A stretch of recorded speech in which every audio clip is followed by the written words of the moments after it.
Assalamu alaikum, dear brothers and sisters. You may not believe this, but all across the globe, people are quietly placing a pinch of salt in their wallets. And what's happening next? They're reporting unexpected financial breakthroughs, debt forgiveness, new income sources, and even peace of mind they can't explain. But where did this practice start? Is it a harmless superstition, or could there be a spiritual key hidden in plain sight? Something ancient, something divine? What if this act isn't about magic, but about faith? About inviting blessing into the one place that holds your earthly provision? Stay with me to the end, because I'll reveal how this small act could shift your energy, elevate your prayers, and maybe even open a new chapter in your financial story. Have you ever done something unusual for spiritual protection or abundance? Drop your story in the comments. I might feature it in a future video. Before starting this video, don't forget to like this video, because it gives us a lot of strength to continue sharing beneficial content. And I invite you to subscribe to our channel and activate the notification bell to stay informed of our next publications on the Islamic faith. Share it with your loved ones and leave a comment to tell me what you think. Thank you and good video. 2. Symbolism of salt. From the ancient hills of Palestine to the highlands of Japan, salt has held a deep spiritual meaning for thousands of years. It's not just a mineral, it's a symbol of purity, preservation, and spiritual covenant. In the Old Testament, salt was part of sacred offerings. In Buddhist temples, salt is scattered to ward off evil spirits. And in Islam, our beloved Prophet Muhammad is reported to have said, "Begin and end your meals with salt, for it is a cure for 70 diseases." Traditional narration, though some scholars debate its authenticity, the practice has remained among many communities. Visual suggestion: salt being sprinkled in temples, at graves, and over thresholds. Middle Eastern families putting salt near home entrances. Calligraphy of hadith or Islamic call to purity. But what's most powerful is what salt represents at its core: a purifier of what's unseen. Just like how it draws toxins from wounds spiritually, salt is believed to draw negativity, envy, and stagnant energy out of our lives. And sometimes, those small spiritual acts carry real-world results. Real story. Fatima, Nigeria. In a small village in northern Nigeria, a woman named Fatima heard an old tradition: to place blessed salt at the corners of her home. She was desperate. Her husband's job application had been ignored for 2 years. They tried everything: fasting, charity, asking friends. Finally, one night after prayer, she recited a dua over the salt and placed it at their doorstep and in her husband's wallet. 2 weeks later, they received a call. "You've been selected for the position." Coincidence? Maybe. But to Fatima, it was a turning point. A symbol that her prayers had finally met divine timing. Salt is more than a kitchen ingredient. It's a spiritual purifier. Putting it in your wallet isn't about superstition. It's about intention. It's a personal declaration. I'm ready to cleanse the energy around my provision and invite divine Barakah, blessing. Do you believe objects can carry spiritual energy? Have you ever used salt, water, oil, or incense with spiritual intent? Let's talk in the comments. I want to hear your stories. 3. Wallet. As a spiritual vessel. Look at your wallet. What do you see? A place for cash, cards, receipts? Or could it be something more? In many spiritual traditions, and especially in Islamic spirituality, the wallet is seen not just as a holder of money, but as a vessel of Rizq, a symbol of your sustenance. Just as we purify our bodies before prayer, maybe our wallets, our channels of provision, deserve spiritual attention too. Visual suggestions. Hands placing dua cards into a wallet. Soft lighting on an open wallet with no money but a Quranic ayah inside. A man wiping his wallet clean while reciting dua. In Indonesia, a growing number of spiritual coaches now advise clients, speak dua into your wallet. Why? Because it shifts your mindset from scarcity to tawakkul, from worry to worship. People report unexpected refunds, job offers, even relief from debt. All after they start viewing their wallet not with fear, but with faith. Quranic reference. Indeed, Allah is the provider, the possessor of firm strength. Surah Ad-Dariyat 51-58. This verse reminds us, your job isn't your provider. Your paycheck isn't your security. Allah is the provider.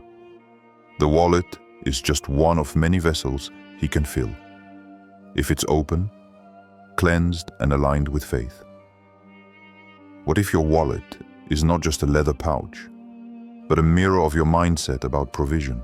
Does it reflect anxiety or trust, hoarding or gratitude, emptiness or expectation? 4. Modern true stories. Sometimes it's not about the salt at all. It's about the faith behind the action. These 3 stories come from very different corners of the world, but they all begin with a tiny act of belief and a wallet. Story 1. The Refugee and the Forgotten Grant, Germany. Khalid, a Syrian refugee living in Hamburg, Germany, was struggling. His work permit was delayed, his bank account nearly empty, and the weight of trauma heavy on his soul. Then one evening, speaking with his aunt on the phone back home, she told him something curious.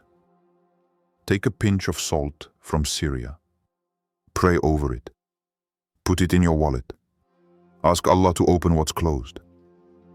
Skeptical, but desperate, he did it.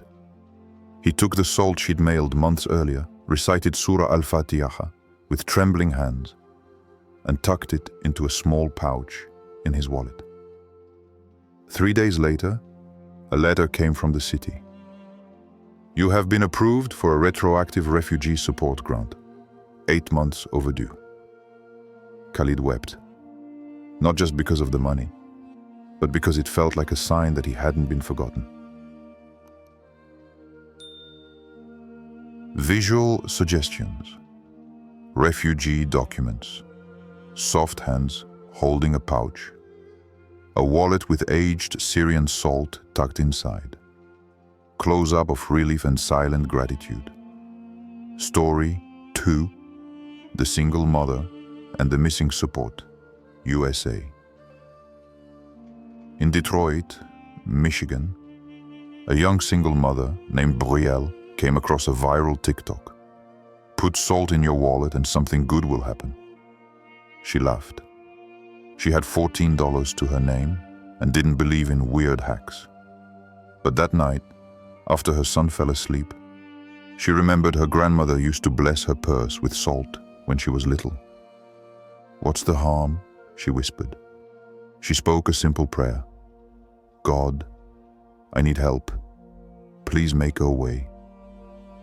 2 days later, she received a deposit notice. $2,640 in back child support, delayed for over some months, had been released to her account. She couldn't stop shaking. Maybe it wasn't the salt, she later said, but it reminded me to speak my need out loud. I stopped pretending I was okay. Visual suggestions. Young mother at a kitchen table.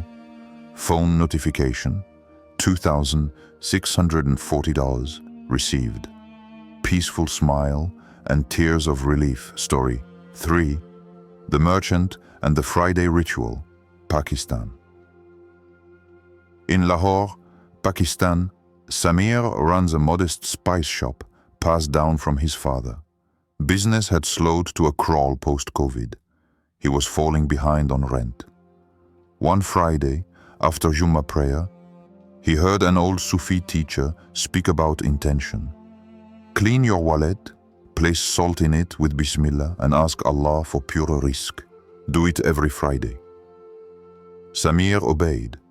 Every week, he'd recite Ayat al-Kursi, open his wallet, sprinkle a little salt from his store's best batch, and make dua. Within a month, he noticed more customers walking in. Then a restaurant chain contacted him for bulk supply. Sales rose by 30%. Samir doesn't call it magic. He calls it clarity. The salt didn't change the customers, he said. It changed me. I showed up each day expecting provision. Visual suggestions. Prayer rugs and busy spice shelves. Friday prayer scene. Salt scooped reverently and tucked into a wallet. God responds not to rituals alone, but to hearts full of faith. The salt, it's just a tool. The wallet, a container. But the moment your soul aligns with surrender, the divine responds. Salt becomes a reminder. Faith becomes a bridge. 5. Quranic stories and analysis. When we talk about putting salt in a wallet, we're not talking about superstition. We're talking about symbolic surrender, a gesture of trust. The Quran is filled with stories of people who took strange, illogical, even impossible steps, and were met with divine provision. Let's look at 3 moments that reveal how God responds when hearts are aligned and actions are made in faith. Story 1. Maryam, Ta'as. The provision in seclusion. Surah Al-Imran 337. Every time Zakaria entered upon her in the prayer chamber, he found with her provision. He said, "O Maryam, from where is this coming to you?" She said, "It is from Allah." Indeed, Allah provides for whom He wills without account. Surah Al-Imran 337. Maryam, says, was secluded, unseen, untouched by worldly hands. Yet food would appear. Rizq, wrapped in mystery, would greet her like a divine visitor. Why? Because her heart was pure, her connection was constant. She didn't chase provision. It found her. The lesson? Rizq doesn't always come from effort. Sometimes it comes from alignment, with God's will, with your prayer, with your purity. Visual suggestions. A quiet chamber, light entering from above, fruit or provision appearing unexpectedly, a heart glowing with trust and remembrance. Story 2. Musa. Strike the rock. Surah Al-Baqarah 260. And recall when Musa prayed for water for his people, so he said, "Strike the stone with your staff." Then gushed forth from it 12 springs. Surah Al-Baqarah 260. Allah told Musa, as tiddos, to strike a rock, not a cloud, not a river. A rock with a stick. It made no sense. It defied logic. But that's the point. God doesn't always work through the expected. He asks us for obedience, not understanding. Just like putting salt in a wallet may seem irrational, so did hitting a stone. But from that faithful action came 12 springs of water, one for each tribe. The miracle followed the movement. Visual suggestions. Musa, striking the rock, water flowing in desert landscape, people amazed, relieved, and thankful. Story 3. The people of the cave. Ashab al-Kahf. Surah Al-Kahf, 18:9-26. A group of young men fled their society's corruption and took refuge in a cave, choosing God over comfort. They didn't know if they'd survive, but they slept with trust in the unseen. And when they woke, centuries had passed. The world had changed. Their nation was now God-fearing. They were no longer fugitives. They were heroes of faith. Their trust rearranged not only time, but reality itself. And they remained in their cave for 300 years and exceeded by 9. Say, Allah is most knowing of how long they remained. Surah Al-Kahf, 18:25-26. What this shows us is profound. Time, provision, energy, opportunity, they are all under divine command. Your act of faith today could bend time tomorrow. Your salt pouch isn't a spell. It's a prayer in physical form. A whisper of surrender tucked into the folds of daily life. Putting salt in your wallet is not magic. It's a signal to your soul that you're ready to act in trust, like Maryam in seclusion, like Musa before the stone, like the youths in the cave. Because faith doesn't always make sense before the miracle. 6. Call to action. Salt ritual. Now that you've heard the stories, the signs, and the sacred symbols, if you feel called to try the salt ritual, here's how to do it with intention, not superstition. The ritual. Simple steps. Find the natural sea salt, pure, unprocessed, free from additives. Hold it in your hands, close your eyes, and breathe deeply. Recite either Surah Al-Fatiha, the opening of the Quran, or Ayat Al-Kursi, Surah Al-Baqarah, 255, known for protection and blessings. Then whisper this short prayer from your heart. Ya Razak, bless my provision, cleanse my energy, replace fear with trust. Place a pinch of the blessed salt in a small pouch, coin bag, or cloth. Tuck it into your wallet, preferably near where your money or dua cards are kept. Every Friday, remove it briefly, renew your intention with a short dua, then return it. Spiritual framing. This is not a charm, it is a reminder, a signal to your soul that you are choosing trust over anxiety, that you are inviting Barakah, not by ritual alone, but through presence, prayer, and purification. Don't idolize the method. Reconnect to the source. The salt is just a symbol. The power is from God. And when your actions are rooted in remembrance, even the smallest ritual can carry the weight of divine mercy. 7. Engagement formula and comment request. Now it's your turn to be part of this movement. If this video stirred something in you, don't keep it to yourself. On-screen engagement prompts. Animated text suggestions. Have you tried this? Share your story. Someone else may need your testimony. What small acts of faith have shifted your life? Have you ever made dua over your finances? What happened after? Your story might be the very spark that brings hope to someone else's darkness.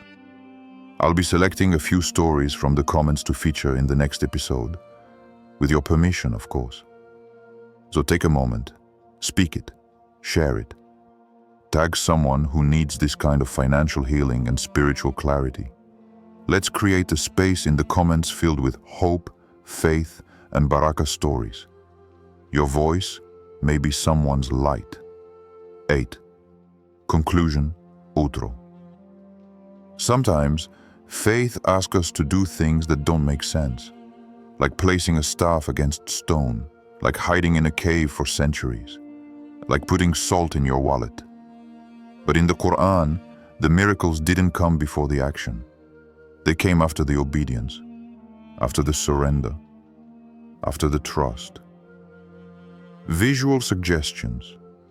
Hands sprinkling salt into a small pouch. Quran pages turning slowly in a breeze. Wallet resting on a prayer rug with light spilling over it. So maybe, just maybe, the salt isn't the miracle. Maybe the miracle is your willingness to believe again, to make space in your life for barakah, to use the physical to awaken the spiritual. What if the salt is your quiet declaration? I'm open, I'm listening, I trust you, Ya Razak. Spiritual reflection. You are not alone. Your wallet isn't just empty space, it's potential. It holds the tension between divine tests and divine gifts. And every time you reach for it, let the salt be a whisper. Pray, purify, trust. Next time you open your wallet, don't just look for cash. Look for faith. Look for signs of God working. Because sometimes Rizq doesn't flow through logic. It flows through surrender. Final visual montage for emotional closure. Testimonies scrolling on screen. Peaceful scenes of people walking in prayer, opening their wallets with reverence. Overlay of the words, Barakah lives in the unseen. Final outro line. Put salt in your wallet and see what God does next. Because where intention flows, blessings grow.